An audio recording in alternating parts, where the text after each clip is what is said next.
tu sais, le nom de la chanson, c'est Promiscuous Girl, je pense. Mais Promiscuous, c'est comme pute, comme, ben, une fille qui couche avec plein de gars, genre. Mais c'est ça, mais c'est con, là. Mais comme plein de monde qui chante cette chanson-là, puis comme ils savent pas ça veut dire quoi, là. Genre, moi, au début, je l'écoutais, puis je savais pas ça veut dire quoi. Puis là, à un moment donné, j'ai comme entendu que ça voulait dire ça, je fais comme, wesh, là. Mais c'est comme vraiment souvent comme ça, là. Tu vois, le gars, puis il y a la fille qui danse toujours sur lui. Mais le gars, il danse des fois, mais la plupart du temps, c'est vraiment la fille qui danse, là. Puis tu la vois, puis ça descend vers ses fesses, puis là, ça remonte. Puis c'est juste comme maintenant, c'est comme, OK, genre, on baisse, let's go, on s'aime pas besoin, genre, t'es juste belle, t'es beau, OK, right, genre, let's go, on y va, tu sais. 1, 2, 3, parti au lit, tu sais. J'ai trouvé ça moins choquant que dans tu sais, il y a vraiment d'autres clips qui sont vraiment plus choquants, comme, tu sais, mettons, les clips de 50 Cent, OK? Les filles, genre, ils sont juste comme, OK, là, comme genre, objet. ouais, exactement. Mais c'est vrai qu'il y a pire parce que, exemple, le vidéoclip Britney Spears a été scandalisé I'm a slave for you. Il faisait un rave, mais il faisait comme 55 degrés parce que tout le monde suait, mais tout le monde était dénudé, tout le monde se frottait dessus. Puis à un moment donné, il y avait une orgie, puis elle est comme I'm a slave for you et tout ça, puis... Mais dis-le en français. Je suis une esclave pour toi. Moi, ça fait déjà plus de 20 ans que je fais de l'éducation à la sexualité auprès des enfants, des parents, des intervenants. Et on voit vraiment une coupure depuis 5-6 ans où on est davantage bombardé de messages à caractère sexuel. Et les enfants, comment ils les reçoivent, dépendamment de leur âge, évidemment, ils les reçoivent comme si c'était la normalité. Et en plus, quand il s'agit d'enfants ou d'adolescents particulièrement, ils sont à un âge où ils veulent correspondre à la norme, ils veulent ressembler à leurs idoles, ils veulent être populaires. Et l'idée de la popularité, c'est un concept majeur à l'adolescence. Puis être populaire en ce moment, il faut être hot. Il faut avoir comme une énergie sexuelle, il faut dégager quelque chose de sexuel. Or, quand tu as 14 ans ou même quand tu as 11 ans, c'est loin d'être évident. Alors là, on assiste à du mimétisme. Je m'habille pareil, je vais faire pareil, et même dans les danses.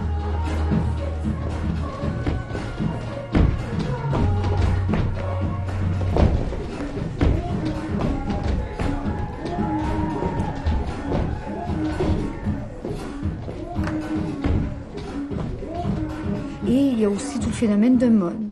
Or, la mode en ce moment pour les enfants, elle est à certains niveaux inquiétante parce qu'on érotise aussi des vêtements, notamment pour les petites filles. Les petits garçons, ça se joue différemment parce que ce sont des grands t-shirts, c'est des pantalons qui sont très larges et tout. C'est pas très érotique, mais les petites filles, c'est les strings, les camisoles avec les bretelles spaghetti.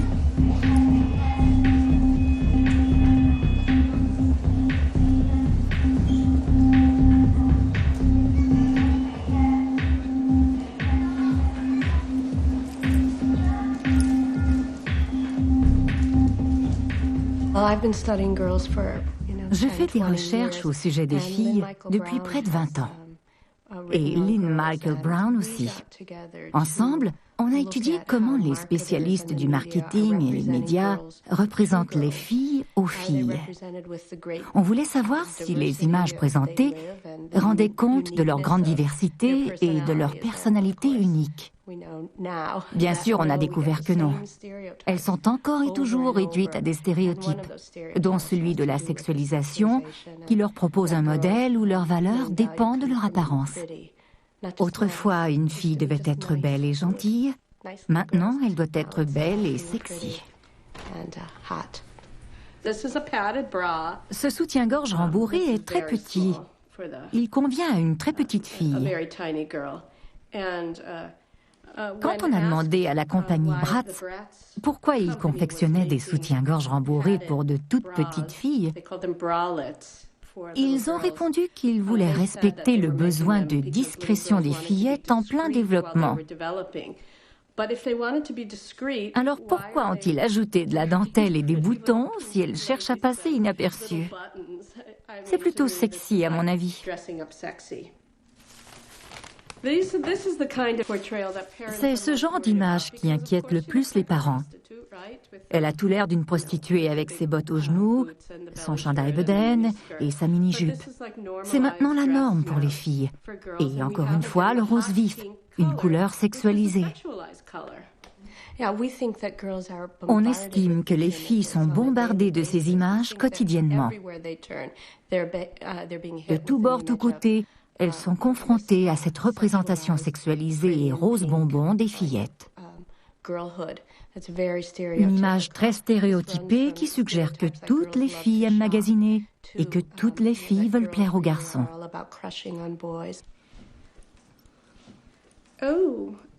J'adore magasiner. Pourquoi une fillette voudrait-elle un porte-monnaie avec cette inscription? Aujourd'hui, les enfants ont de l'argent comme jamais auparavant. Ils sont devenus la cible des spécialistes du marketing pour qu'ils le dépensent. Ils ont même inventé une nouvelle catégorie pour les préadolescentes, les tweens, pour leur vendre des produits destinés aux adolescentes. Ils leur proposent un produit de transition. Si une femme adulte utilise un rouge à lèvres et une adolescente un brillant à lèvres, alors une préadolescente pourra acheter un brillant à lèvres fruité. Ils lui proposent donc un produit dont elle n'a pas besoin à son âge, mais sous une forme attrayante pour une fillette qui deviendra leur cliente à vie. Notre vie prend un sens grâce au magasinage. On y aspire en tant qu'individu, en tant que collectivité, en tant que société. Cela n'a pas de bon sens. On a remplacé la religion et la spiritualité par les dieux de la consommation.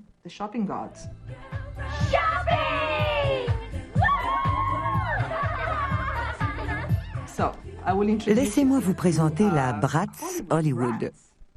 Une poupée Bratz. Elle est très clinquante. Même si son corps n'est pas celui d'une femme, elle s'habille comme une femme. Les filles l'adorent. En 6 ans à peine, ces poupées ont remporté un immense succès et généré des revenus de plusieurs milliards de dollars. Pour vendre toujours plus, il faut créer de nouveaux produits.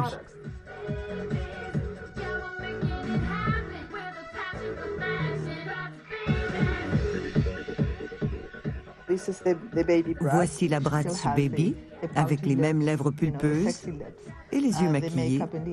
Elle porte aussi un chandail bedaine et elle est sexy, alors qu'elle n'est pourtant qu'un bébé.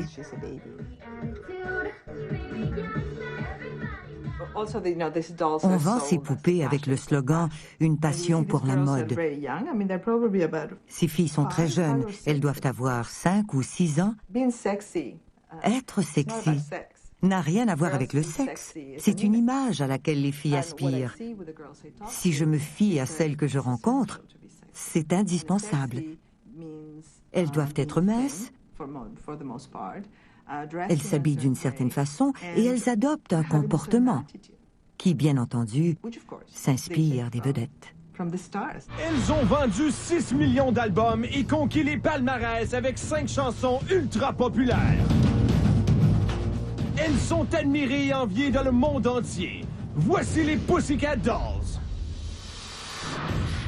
Cette idée de célébrité, elle est fascinante. Parce que tu as toutes les caméras devant toi, tu as l'idée que tout à coup, plein de gens te reconnaissent. Et c'est difficile à l'adolescence d'être reconnu. C'est difficile de se démarquer. En l'espace de quelques semaines, une inconnue deviendra une véritable vedette. Dolls. Qui possédera le talent et la détermination nécessaires.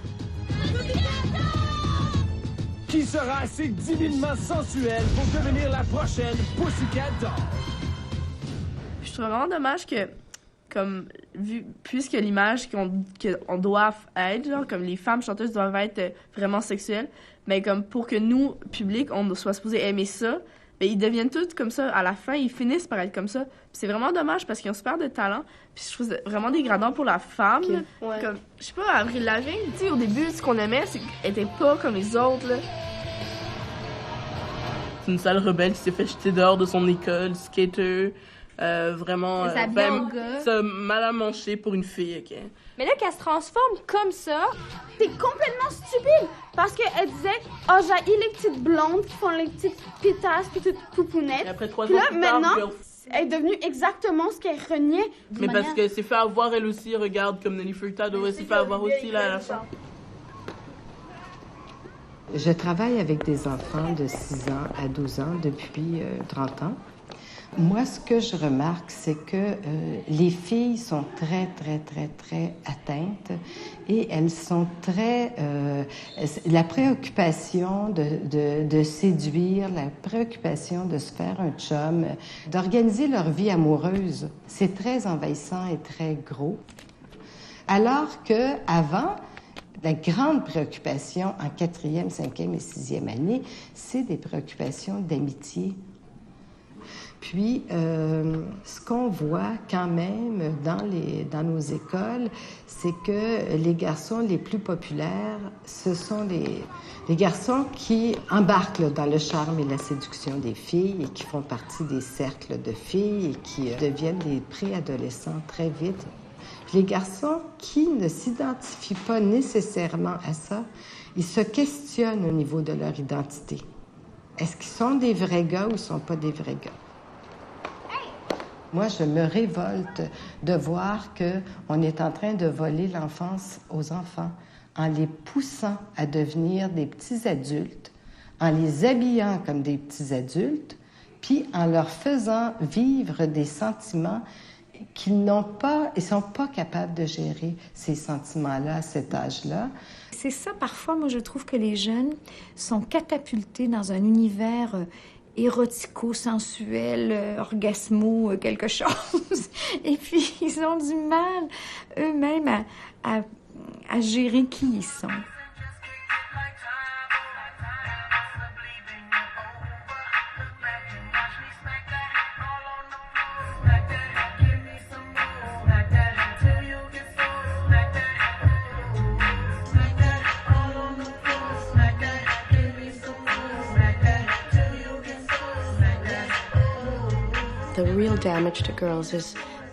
Cela cause un réel tort aux filles lorsqu'elles consacrent trop de temps à leur image, aux dépens du développement de leurs véritables intérêts ou de leur identité personnelle. Cela porte atteinte non seulement à leurs relations sexuelles, mais à leur estime d'elles-mêmes, à leur réussite et à l'appréciation de leurs valeurs en tant qu'être humain à l'âge adulte. Le rapport du groupe de travail de l'Association américaine de psychologie a démontré que plus les filles consommaient des images objectifiées, plus elles risquaient de souffrir d'une faible estime d'elles-mêmes, de dépression et de troubles alimentaires. On sait depuis longtemps qu'il y a des éléments toxiques dans notre culture.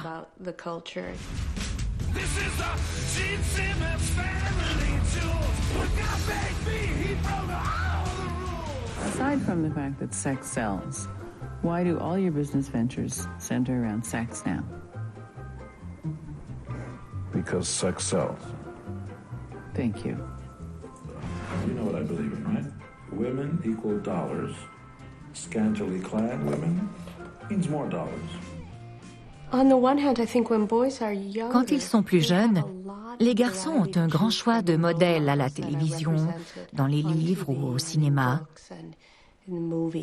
Mais à mesure qu'ils grandissent, le choix diminue.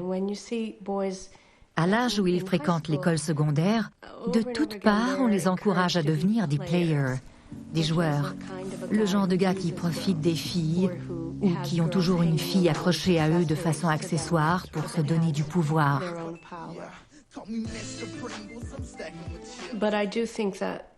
Je pense que c'est une image à deux facettes. Effectivement, le choix se restreint pour les garçons, mais d'un autre côté, cela leur donne un certain pouvoir. Peut-être pas celui qui est préférable, mais néanmoins un véritable pouvoir, soit l'autorité et la capacité de prendre des décisions. Mais derrière ce pouvoir se cache l'immense vulnérabilité des garçons et leur difficulté à se montrer tels qu'ils sont réellement, et à se présenter sans cette image du player endurci.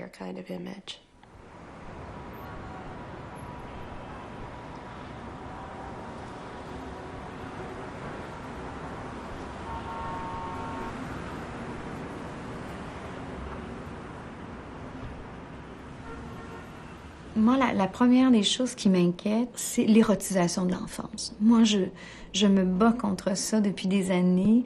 Je considère qu'un string pour une fillette de 8 ans, c'est inadéquat. C'est très problématique si on pense au nombre d'agressions sexuelles qui sont perpétrées dans notre culture. On est constamment en train de sexualiser les petites filles, si bien que parfois, cela devient presque acceptable de les voir ainsi. Regardez comment les adultes sont représentés dans les publicités ou les pages de mode. Souvent, les femmes portent de petites jupes courtes et des tresses, où elles posent en suçant un bonbon de façon suggestive et faussement innocente. Ce n'est qu'une image, bien sûr. Mais quand on a travaillé, comme moi, avec tant d'enfants victimes d'agressions sexuelles, il est révoltant de penser qu'on ne respecte pas cette frontière.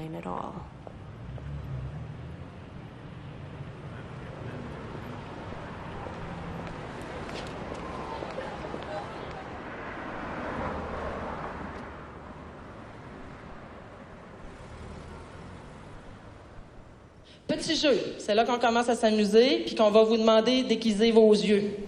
Vous allez toujours avoir des images, une qui vient d'une revue adolescente, une qui vient d'une revue pornographique. Laquelle est ado, laquelle est porno? Donc, A, porno ou ado? A, ado, B, porno? Laquelle?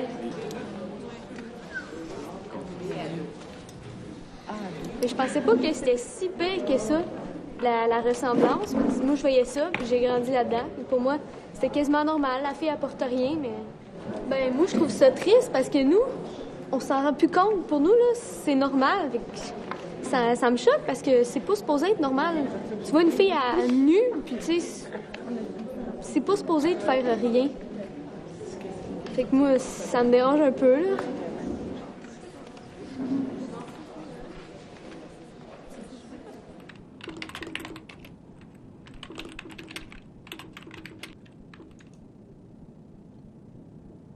Branlez-vous, 100% gratuit. Grosse chatte, femme grosse, fille salope, grosse chatte, grosse pute. Seigneur de Dieu. Ouf. Chatte annuaire de sexe. Donc on voit qu'on n'est pas dans les petits chatons. Hein? Il y a Internet aussi. Internet qui a changé toutes les données. Cette accessibilité à des images sexuelles via Internet, ben, elle occasionne une exposition précoce d'images à caractère sexuel pour des enfants et pour des adolescents. Et encore là, c'est fort inquiétant. Parce qu'il y a des enfants, et même aussi des ados, qui peuvent être traumatisés par les images qu'ils voient. Parce que Internet, ben, ils ont accès à tout. C'est des images qui sont très questionnantes. Ce sont de véritables atteintes à la dignité humaine. Il ne fait aucun doute que notre société se pornographie. Plusieurs recherches font état du phénomène. La pornographie, qui était auparavant marginale, est devenue une industrie imposante qui génère 57 milliards de dollars annuellement et rapporte beaucoup d'argent. La porno est maintenant partout et les codes pornographiques ont infiltré tous les domaines de notre vie. Maintenant, c'est dans les publicités, dans les téléréalités, dans certains films pour ados, où c'est de plus en plus explicite, où on assiste aussi à des échanges entre les hommes et les femmes sur leur sexualité. Et puis on est dans l'intimité des gens, c'est une intimité fictive, mais et ça alimente un certain voyeurisme aussi. C'est des émissions que j'appelle, tu sais, les émissions « Je te freine, je te floche » ou en français « Je t'embrasse, débarrasse ». Et où les gens ont donc à choisir, mais à s'éliminer. On va jouer à deviner les fesses, OK? À votre tour, les filles. Mais il y a aussi tout l'univers du clavardage sexuel avec l'utilisation des webcams, où les jeunes entre eux ont un langage très vulgaire, très explicite. J'ai eu le cas d'une petite fille de 13 ans. Elle chattait avec un garçon qui disait avoir 17 ans. Et il lui disait « Vas-tu la mettre, ma grosse bite, dans ta bouche? » Et elle répondait « Oui, puis je vais avaler. » Elle a 13 ans. Notre espace public est constamment sexualisé. Et les médias, ce sont des agents de socialisation. Ne serait-ce que par la répétition des messages, on nous donne l'impression que c'est ce qui est naturel, que c'est ce qui est normal, voire ce qui est obligatoire.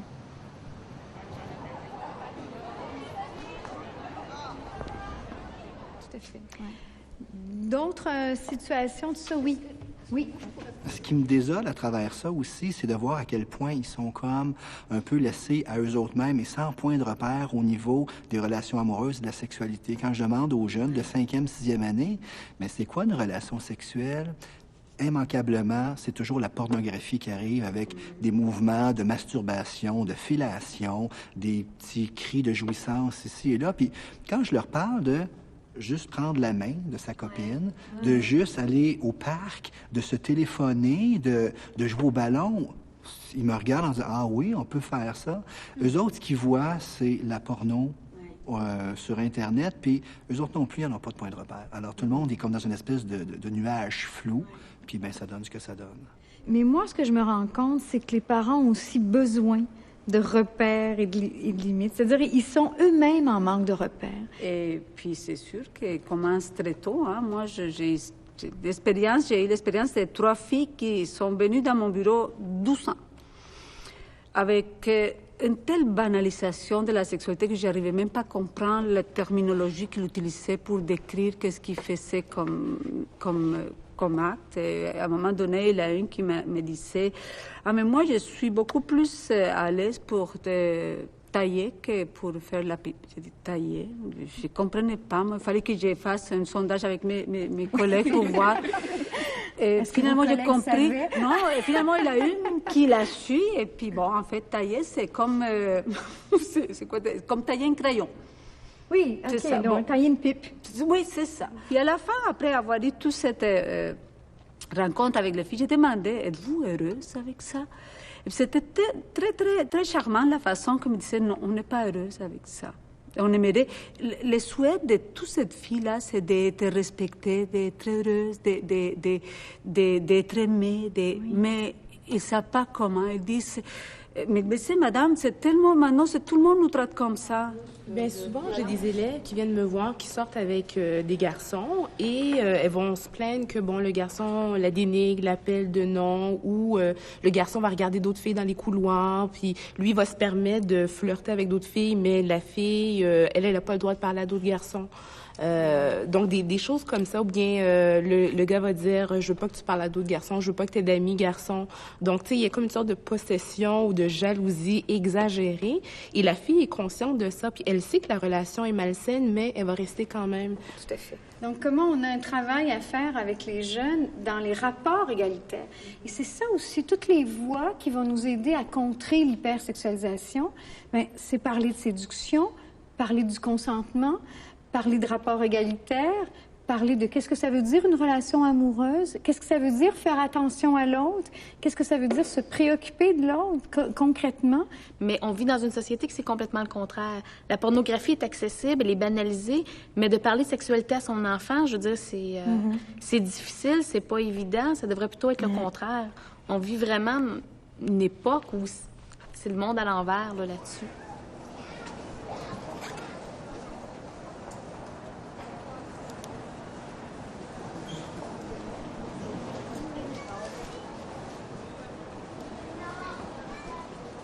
Je suis médecin au sein d'une clinique jeunesse, donc qui reçoit des jeunes de moins de 18 ans. Alors, en général, c'est 12-17. Très souvent, les filles qui consultent, quand on parle un petit peu de cette sexualité ou si j'ouvre la porte ou qu'elles-mêmes m'en parlent spontanément, souvent, c'est des choses dont elles vont pas vouloir ou oser parler avec leur mère ou avec leurs parents.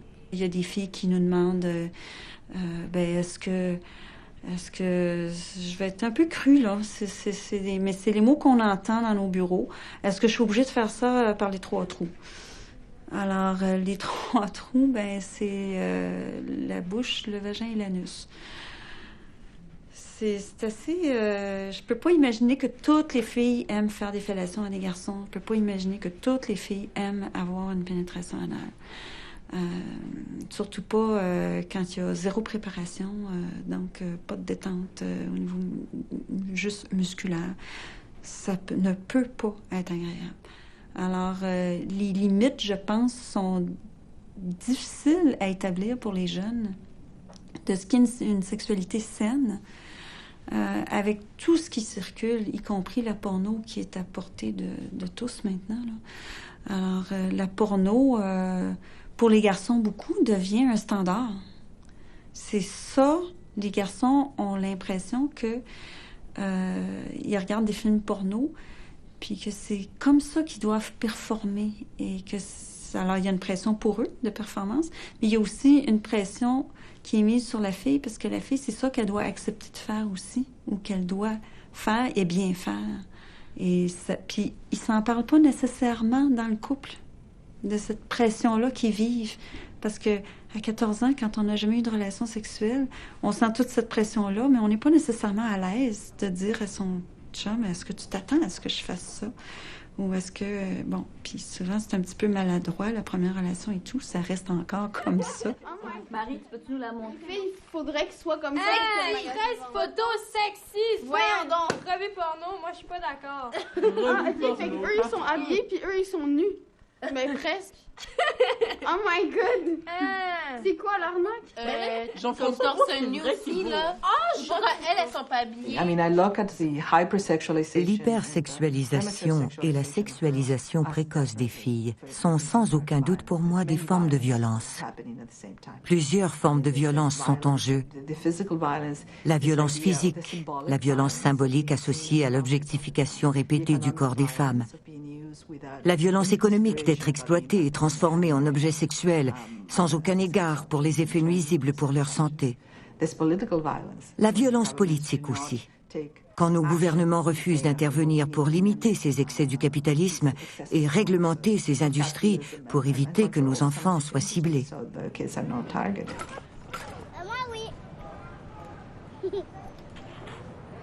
L'espace de l'enfance a été envahi. Juste l'espace pour être un enfant, l'espace juste pour être capable de faire des niaiseries, de jouer des tours, être capable de se taquiner, être capable de juste de courir, d'avoir du fun. Ils sont beaucoup projetés, presque nus devant tout le monde, si on veut. C'est au sens symbolique, là, j'entends.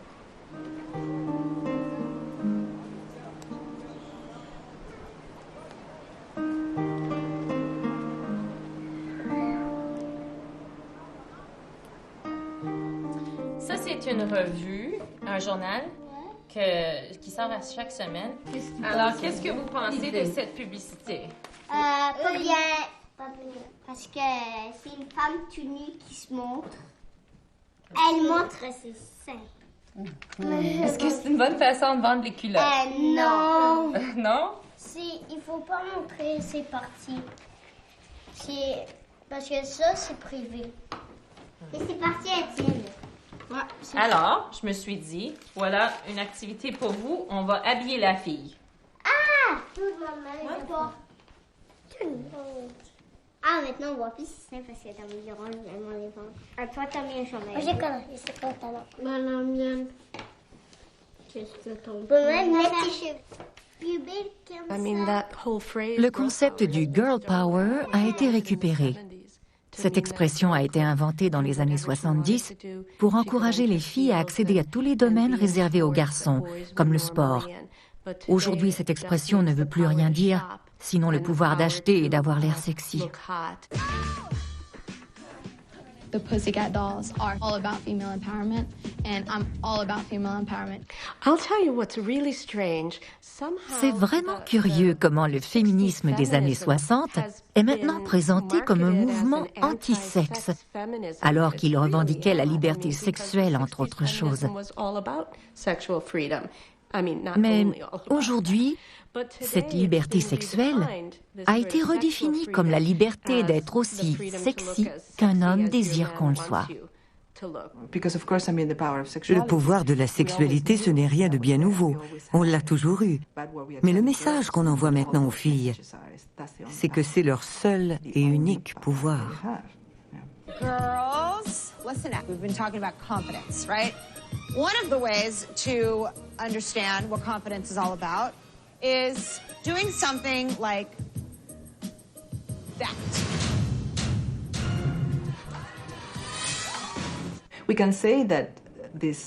On peut dire que la sexualisation de la société est une façon de remettre les filles et les femmes à leur place. Si vous passez tout votre temps à vous demander de quoi j'ai l'air, comment je dois me comporter, vous n'avez plus aucune énergie à consacrer à d'autres projets qui pourraient contribuer de façon positive à votre bien-être.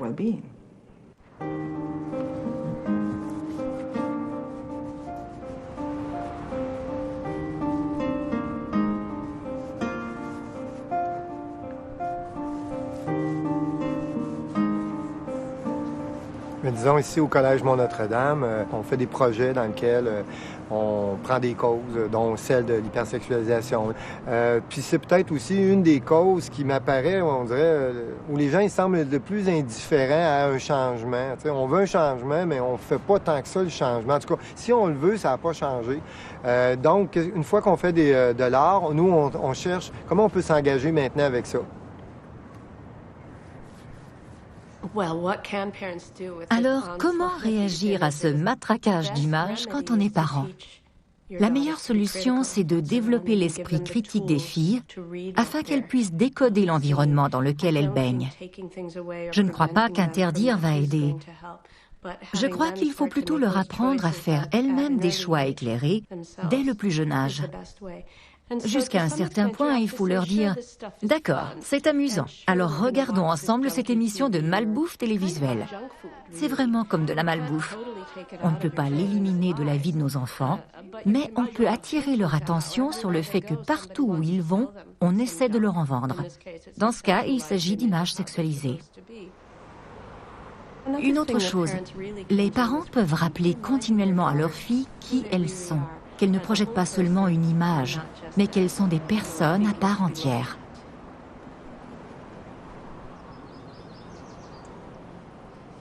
Si on avait quelque chose à écrire dans un livre, une phrase,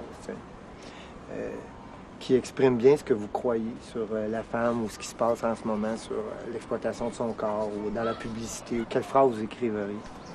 On écrit respect de soi puis égalité entre hommes et femmes.